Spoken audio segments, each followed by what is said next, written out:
Сургуулийн үдийн хоолны хэмжээ бага, илчлэг, нэр төрөл шаардлага хангахгүй байна. За тэгвэл JICA-гаас сургуулийн үдийн хоолны хоол үйлдвэрлэл үйлчилгээг дэмжих төслийг 5 жилийн хугацаанд 6 сургуульд хэрэгжүүлсний нэг нь 137 дугаар сургууль юм а. Төсөл хэрэгжснээр тус сургуулийн үдийн хоолны хэмжээ, илчлэг, нэр төрөл нь нэмэгдсэн байна. За үзэгчдээ бид нэгэн дунд сургуулиас мэдээлэл хүргэж байна. Тэгэхээр та бүхэн яг одоо тус сургуулийн үдийн хоолыг харж байна. Өнөөдрийн үдийн хоол нь гомдтой шүл талах байгаа юм. Ер нь бол сургуулийн зүгээс үдийн хоолны чанар, илчлэг, нэр төрлийг сайжруулах шаардлагатай гэдгийг хэлж байгаа юм. Та бүхэн ч гэсэн бодит байдлыг харж байгаа хаа. Цайны газар их жижиг гхэн.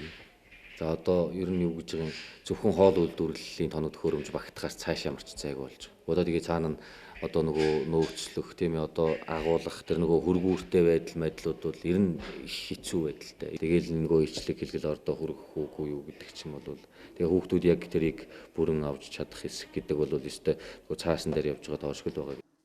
Өөрөөр хэлбэл хүүхдүүд хоолндоо цаддаггүй, илчлэгийн хэмжээ хүрдэггүй байна. Өнөөдрийн хоолны илчлэгэл гэхэд 280 ккал байгаа бол дунд нь 300-аас 400 байдаг байна. Тэгвэл Японы олон улсын байгууллага JICA-гаас үдийн хоолны чанарыг сайжруулах төслийг 137 дугаар сургуульд хэрэгжүүлснээр хоолны илчлэгийн хэмжээ нэмэгджээ.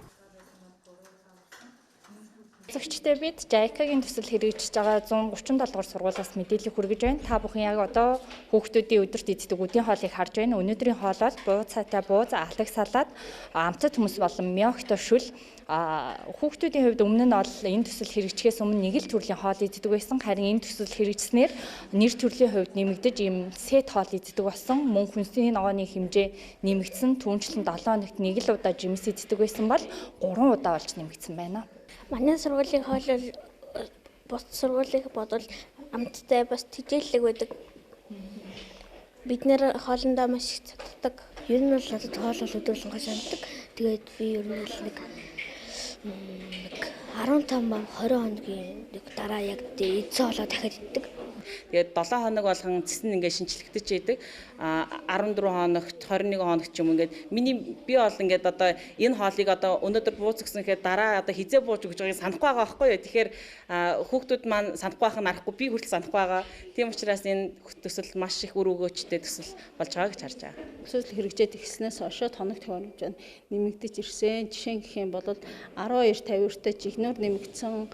Нэгдүгээр хоолны тогоо нэмэгдсэн, будаа агшаагч, битүү чанагч, махны машин, өөрчин хөргөгч, хөлдөөгч гэд нэмэгдсэн байгаа. Урд нь нэг жижиг тоног төхөөрөмжөөр хоол үйлдвэрлэлээ хийдэг байсан бол хүчин чадал ахиу тоног төхөөрөмж авснаар 2 удаа хийдэг байсан ажил маань 1 удаа хийгддэг болж ачлалын ачаал маань хөнгөвчлөгдсөн гэсэн. Үдийн хоолны үн нэмэгдэхээс ч өмнө 137 дугаар сургуулийн сурагчид иж бүртэл хоол иддэг байжээ. Мөн төслийн хүрээнд үдийн хоолны сонин гаргаж хоолны зэсийг 7 хоногор гаргадаг байсныг сараар төлөвлөдөг болжээ. Түүнчлэн хүүхдүүдэд шим тэжээлийн сургалт орж эрдэсийн шинжилгээ авч 1 жилийн хугацаанд сүү төслийг хэрэгжүүлсэн байна. Ингэснээр хүүхдүүдийн эрдэсийн хэмжээ нэмэгдэж, хэвийн хэмжээнд хүрснээс гадна кальц нөхөгдсөн зэрэг олон эерэг үр дүн ганц 137 гэлтгүй төсөл хэрэгжсэн 6 сургуулийн сурагчдад гарсан байна.